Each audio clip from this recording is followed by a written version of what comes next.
So we're ending chapter 2 then today, and we're doing it by kind of reviewing and just going through a couple of practice problems using the combined gas law. And so if you remember from Wednesday, the combined gas law tells us that if we have a fixed amount of gas, so if we have a gas that is trapped in some kind of a container, like a balloon or a flexible kind of bladder or vessel, then we can monitor the change of pressure, volume, and temperature all simultaneously by basically combining the Boyle law, the Charles law, and the Amundsen law.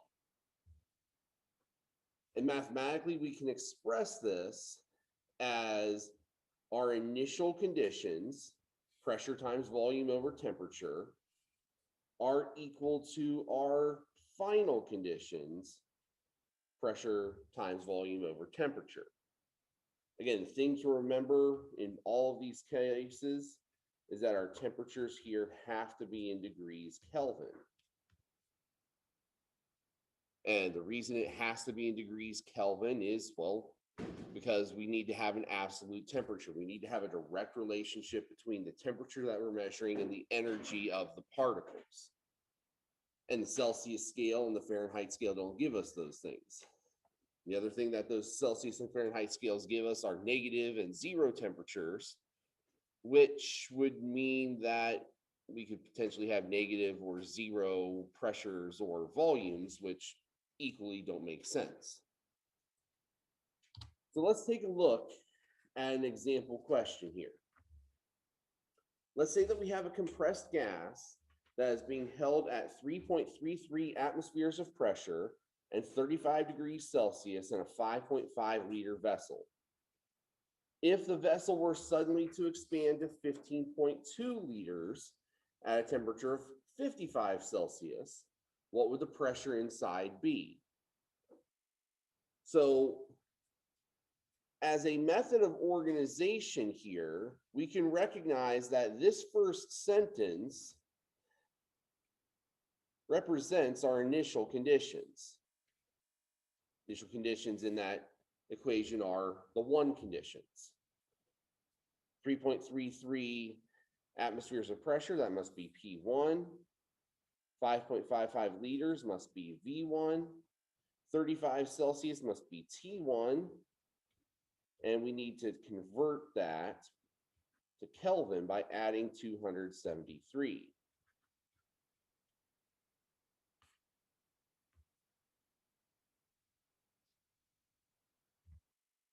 So T1 is actually 308 Kelvin. And so if those represent the initial conditions, then these two conditions here must be our final conditions, which are represented by the twos. And so here we have 15.2 liters, that must be V2, and the 55 Celsius must be T2, which again, we need to convert 55 plus 273 would give us 328 Kelvin.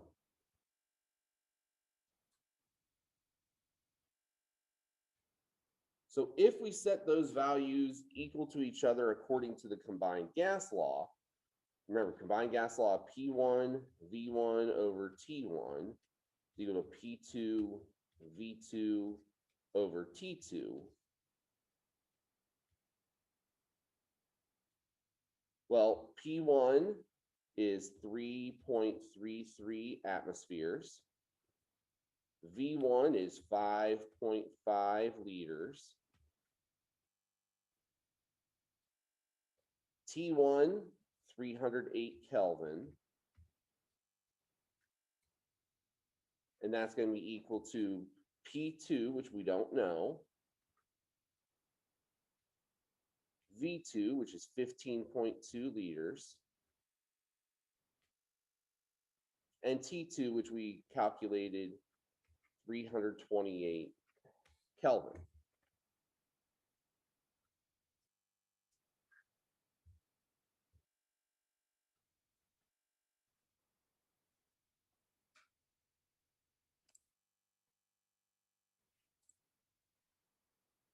Now's the part where we have to do a little bit of algebra.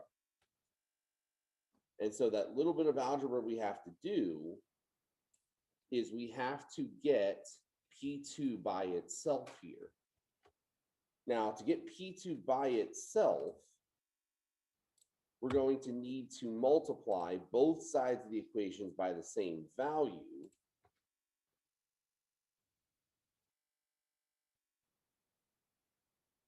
And that value is basically going to be the flip of the fraction that's multiplied by P2.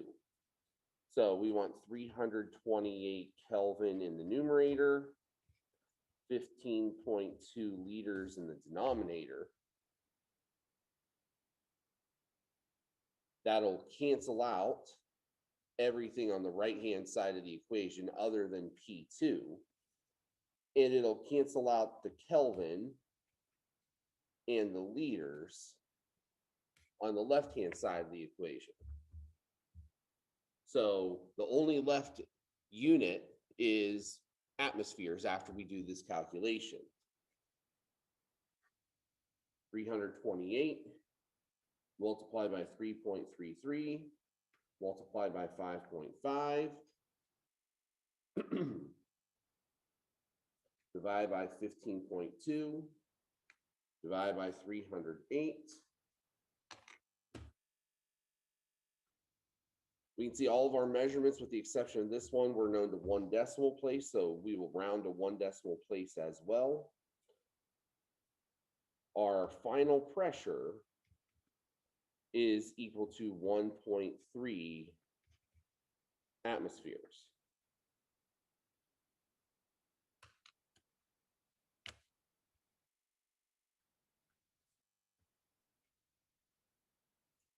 And so this brings out about something that's really common with gas law questions and gas law problems.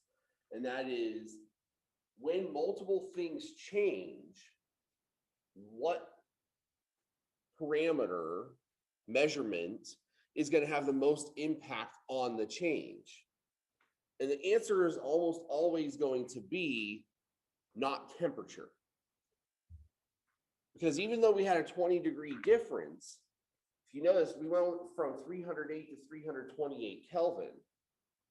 By percentage, 20 degrees compared to 308 Kelvin, that's only a 6.5% difference in temperature. But our volume nearly triples in that amount of time. So we're talking about a 300% difference in volume versus a 6.5% change in temperature. The volume difference is going to make a much more significant impact on the final pressure. And so as a result, what do we see? Something that's a lot closer to Boyle's law than to Charles or Amundsen's. And in combined gas law problems, that's always going to be something that we have to evaluate. Pressure and volume changes are going to be much more significant to the other changes than temperature, because temperature being on the Kelvin scale, we're not going to see drastic differences in temperature change. All right, any questions with this example?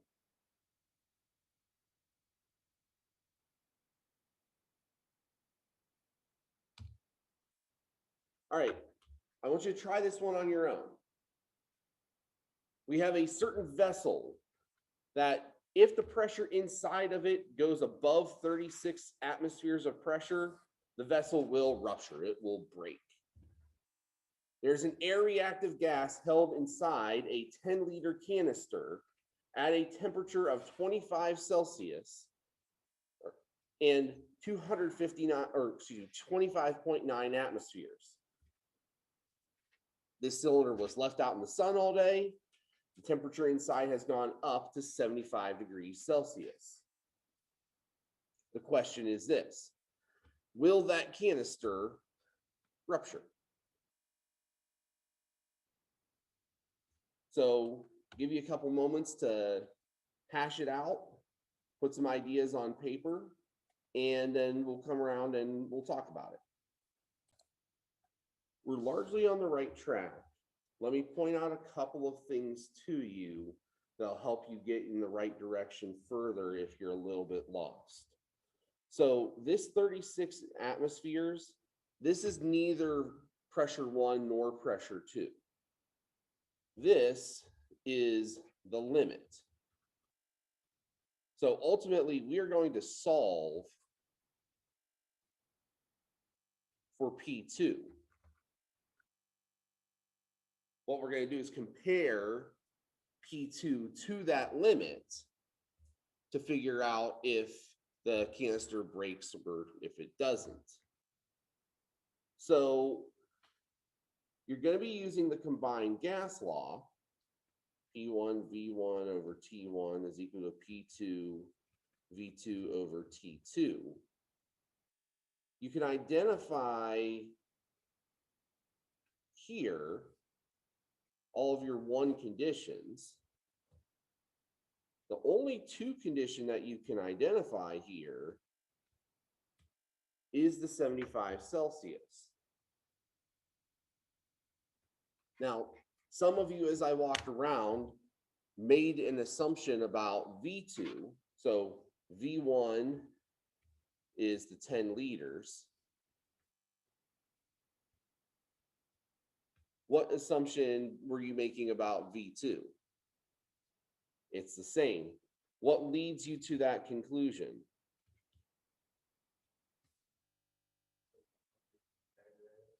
Okay, the container was described with a very particular word. It's rigid.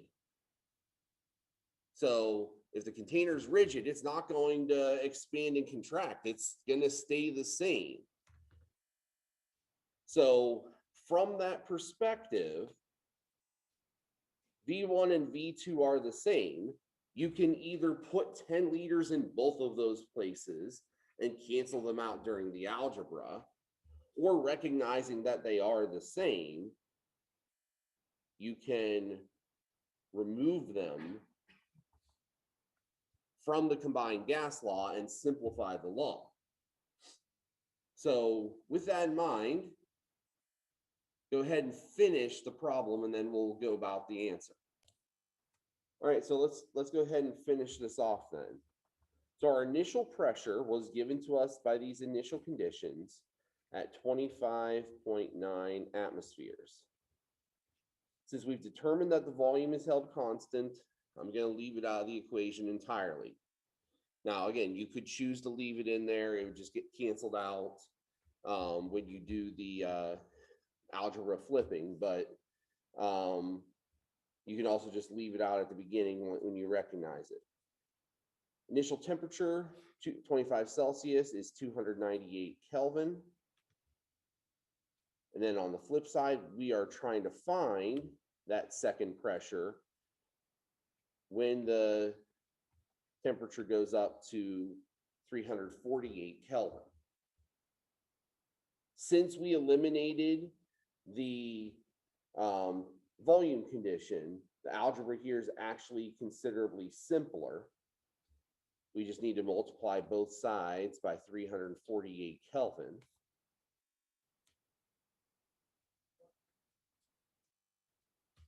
Since the volume is held constant, it's 10 liters on both sides of the equation. So those 10 liters will basically just cancel each other out.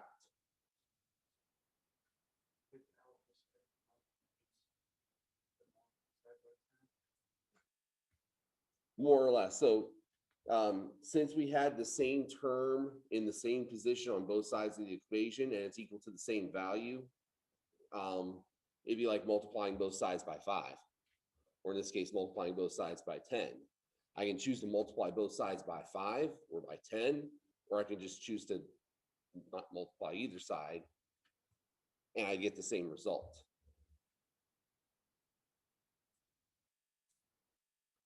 So my temperatures cancel out completely on the right-hand side. The kelvins cancel out on the left-hand side. And so all I'm left with is P2, 348 times 25.9 divided by 298 to 1 decimal place, 30.2 atmospheres. So leaving it out in the sun all day causes the pressure to rise to 30.2 atmospheres. Does that exceed 36? No. And since it doesn't, we can answer the original question, which is false. The canister is not going to rupture. It doesn't go above the marked pressure.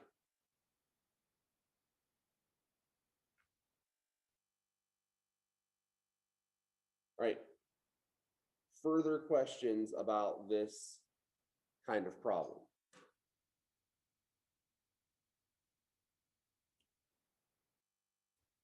So these kinds of calculations are about as complicated as calculations are going to get here in chapter 2. And so when you combine what we saw in chapter 1 with the unit conversions and what we see here with the gas law problems, that's like 90% of the calculations in this course.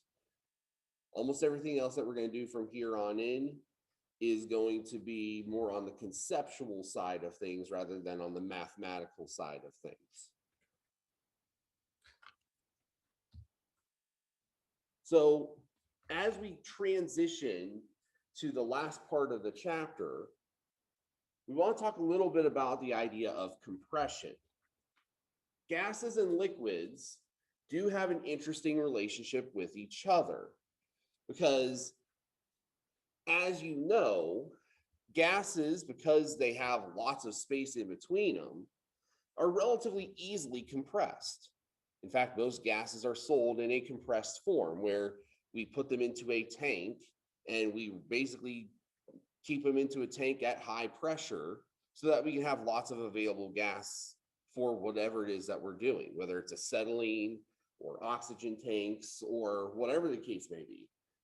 Those tanks are held at dozens of atmospheres, if not hundreds of or thousands of PSI. Now, if the conditions are right, we can actually go beyond just simple compression. We can actually go to liquefaction. And we can liquefy those gases by either increasing the pressure and basically just compressing them to the point where they start to condense inside of the tank, or by cooling them and just decreasing the temperature. And sometimes it's a combination of the two that get used. Now, liquefied gases on the whole are generally more economical. They're easier to transport. We can put a whole lot more liquid into a container than gas. But to make sure that we keep it in the liquid phase, or to make sure we know what conditions are necessary for that liquefaction, we use something called a phase diagram. And a phase diagram is basically just a graph. On this graph, we are going to map pressure and temperature and use it to diagram what phase of matter we expect at those different conditions of temperature and pressure. And using that phase diagram, we can get an idea of what needs to be done to actually compress or even liquefy a gas sample.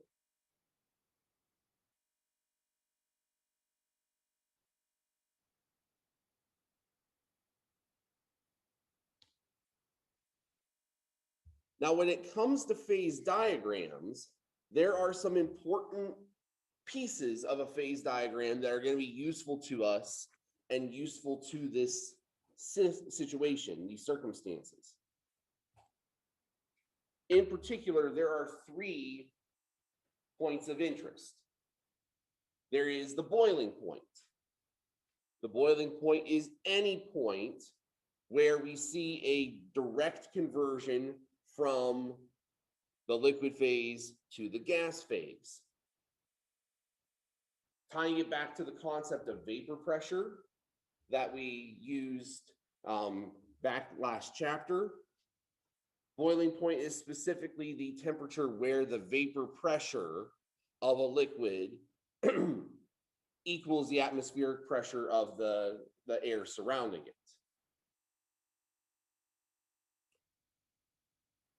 Under normal conditions, that is 1 atmosphere of pressure, whatever the temperature is that a solution or a liquid boils, we call that the normal boiling point. And that's how we can identify something like water as having a boiling point of 100 degrees Celsius.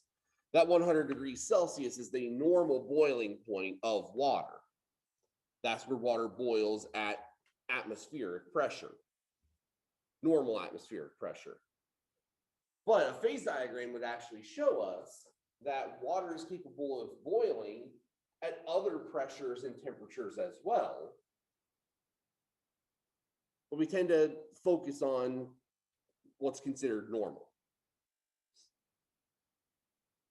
The second point of interest is something called the triple point. At the triple point, we have a very specific temperature and pressure condition where all 3 of the states of matter all exist together in equilibrium with each other. And so at the triple point, the substances solid, liquid, and gas phases all exist at the same time and are in constant interchange between one and each other.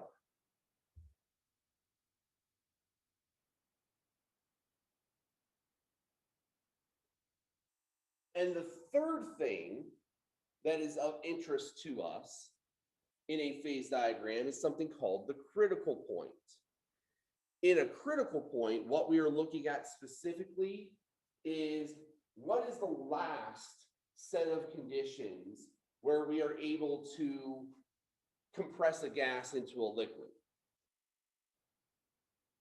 The critical point represents a temperature and pressure where above those conditions, the liquid and the gas basically kind of meld into each other. That melding together state is something called a supercritical fluid.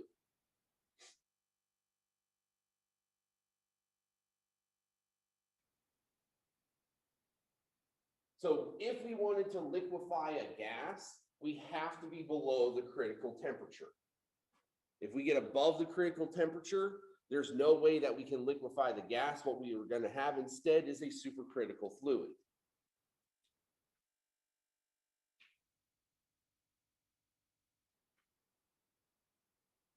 So those are our points of interest. Now comes the real question. What does a phase diagram look like anyway? This is an example of a phase diagram. This is a phase diagram for water. So what we can see is that the pressure of water, the pressure of the atmosphere is listed here on the vertical axis. The temperature in degrees Celsius is here on the horizontal. And we can see these black lines represent phase changes.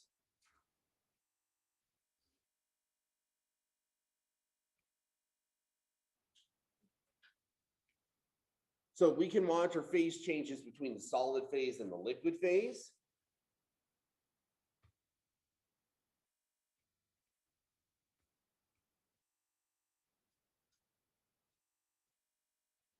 We can monitor phase changes between the liquid phase and the gas phase. We can even see that there are some conditions where we can look at and monitor the transition between the solid phase and the gas phase without going through the liquid entirely. We call that sublimation.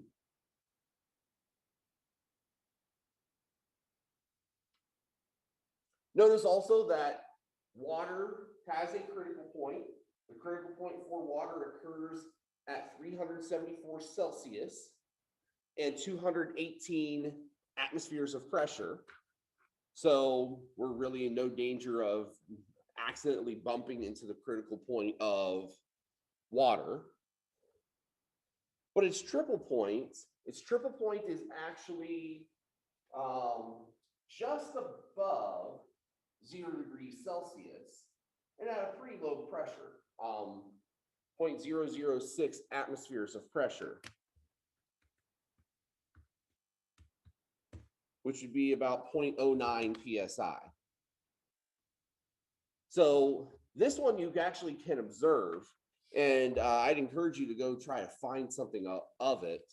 There are some videos out there where you can look at the triple point of water. Basically, what you just do is you get ice water and you put it into a chamber where you can basically vacuum out the majority of the air to lower the pressure. And what you'll start to see is that that ice water will start to boil and it'll start to freeze kind of all at the same time. It's actually really kind of interesting. You watch it and it'll, you'll see it starting to bubble, starting to boil. And as those vapor molecules come out of the liquid into the gas phase, they solidify. Because again, at the triple point, all three of those phases all coexist. And they're all changing into one and another, all at the same time. But technically speaking, any of these conditions along these black lines would represent a phase change between the two phases that it goes by. And the phases here, solid, liquid, and gas, are always in the same positions, regardless of what the substance is. Now, the size of each one of these zones might change, but solids will always be where we find cold temperatures and high pressures. Gases will always be where we have high temperatures and low pressures. Liquids will always be kind of somewhere in the middle.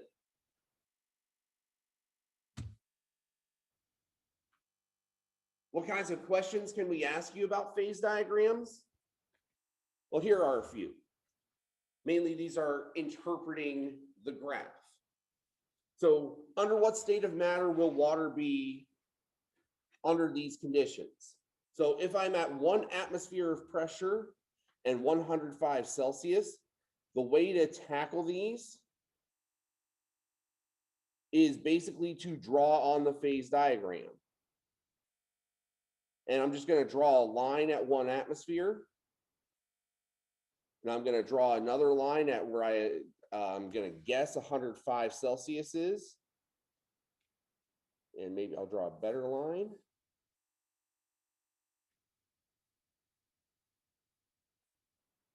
And I can see that this intersects just below that phase change.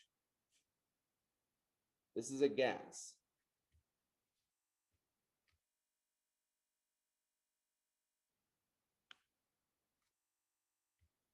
If I look at another set of conditions, 200 atmospheres and -15. So again, I'm going to kind of guess this is about 200 atmospheres right here. -15 Celsius, I'm going to put right about there.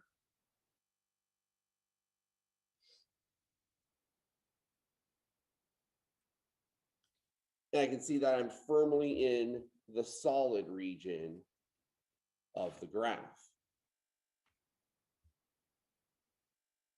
The last one, 218 atmospheres, 374 Celsius. Well, luckily those lines have already been drawn for me.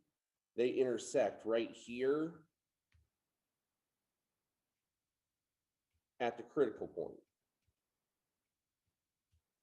So at the critical point, we would have both gas and liquid still together at that particular temperature and pressure condition. That'd be like the last known boiling point of water. If we go higher in temperature or higher in pressure, we're talking about a supercritical fluid.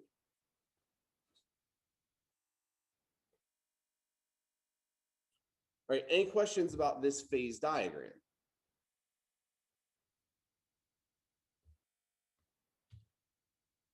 All right, so let's end our chapter here looking at cryogenic materials. So cryogens or cryogenic liquids are kind of the backstop for a class of materials that when we liquefy them, their liquefaction temperature dips down below -90 Celsius.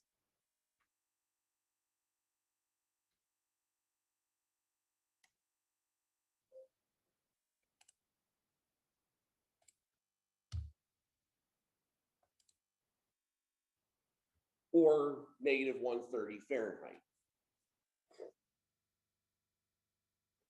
As we saw in the phase diagrams, we can get liquefaction in a number of different ways. We can get it by lowering the temperature of the substance. We can get it by increasing its pressure, or we can get it by doing both. The phase diagram actually does a lot for telling us what to do, how best, how safest to get this particular substance to liquefy.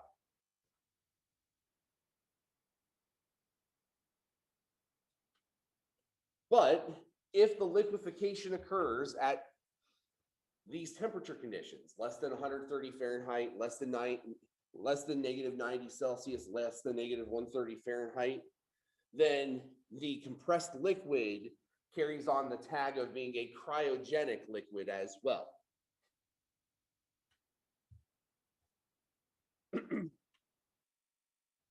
Cryogens are subject to what we just talked about on phase diagrams, which are critical temperature and critical pressure.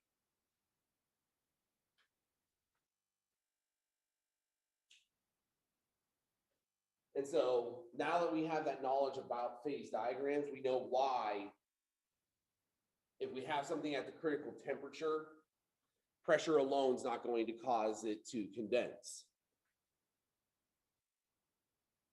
Because we're starting to get it at that supercritical state.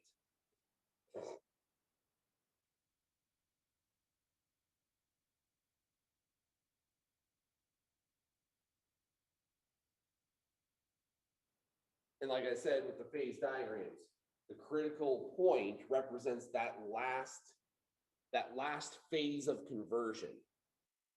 This is the last set of conditions where we can get boiling, or in this case, what we're looking for is liquefaction. This is the last time we can get that to occur. And so if we're at the critical temperature, the critical pressure would be what pressure is necessary to liquefy the gas at that critical temperature.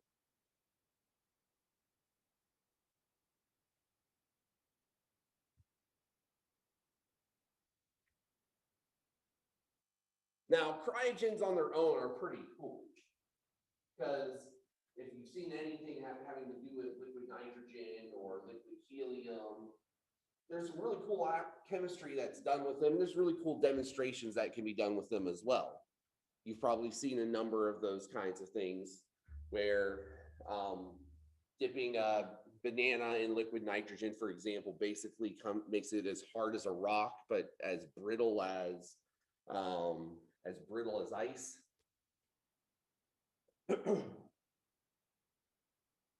And the cold has a lot to do with that. And because of that, there are a lot of known hazards that we associate with cryogens as a result. One of them is this. When cryogenic materials are released, when they vaporize, what's happening is you're releasing a ton of this very, very cold liquid, and it's boiling and releasing this very, very cold gas. When it does, the matter that it encounters is also going to be subjected to that very, very cold. And so when cryogenic materials are released and they encounter other substances, If those substances are gases, they can immediately liquefy or solidify them. That's why when you see something like liquid nitrogen used, it almost always appears in this kind of cloud of smoke. It's not that it's smoking, but what it's happening is as it's being released, it's encountering that water vapor in the air, and it's turning that water vapor into liquid droplets. Liquid droplets of water we know better as clouds or fog. And that's exactly what we see. It appears to be foggy in and around those dewars of liquid nitrogen.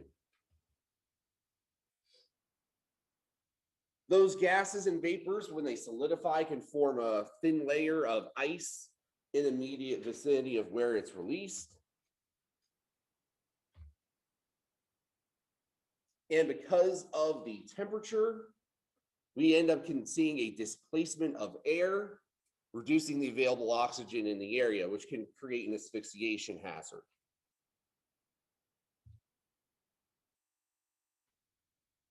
When cryogens encounter other matter, they can cause them to rapidly flash freeze, solidify. Those frozen materials become brittle. They can break, they can snap.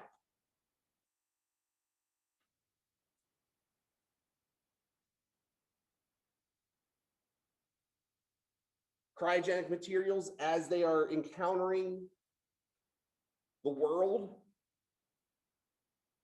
well, they can cause water vapor and other air components to solidify or liquefy along the way.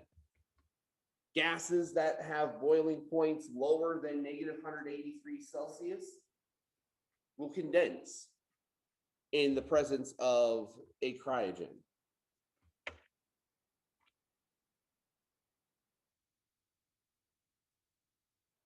And depending upon the conditions and what else is around, you have the potential for hazard in terms of explosion because of the cryogenic material creating this oxygen-enriched environment.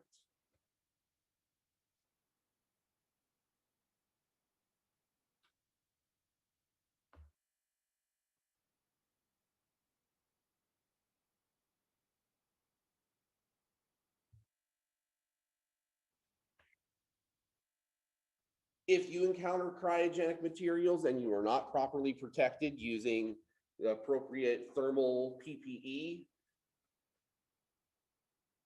frostbite and skin burns can occur within seconds.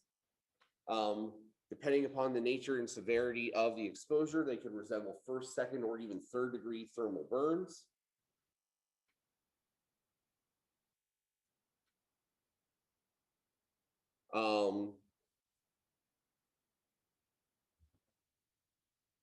Just like a kid on a flagpole in the middle of winter,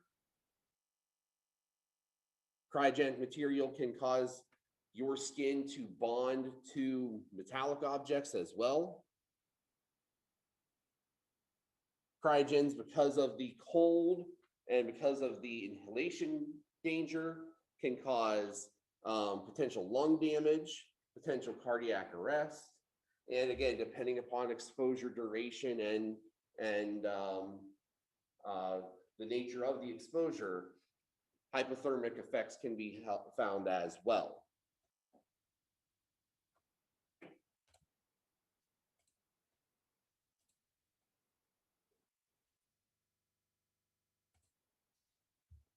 And so last thing that we're going to present here out of this chapter is just kind of the signs and symptoms for hypothermia in terms of how to recognize hypothermia, especially in instances like this. The temperatures here on the left represent your core body temperatures, depending again on your level of exposure and the nature of the material. You can go from just simple shivering at a depressed temperature of 2 to 3 degrees to all the way to heart failure and death if your core body temperature drops below 79 degrees. Now, again, you don't go from 98 to 79 just like that. You're talking about a serious exposure over probably a significant portion of time. But nonetheless, it is a hazard if you are in that situation for long enough. So that concludes for us chapter 2. And so, like I said, you've got a homework assignment that is due on Tuesday night, and you've got a quiz assignment due at the same time. For right now, you're due upstairs. So have fun in lab. I'll see you on Monday.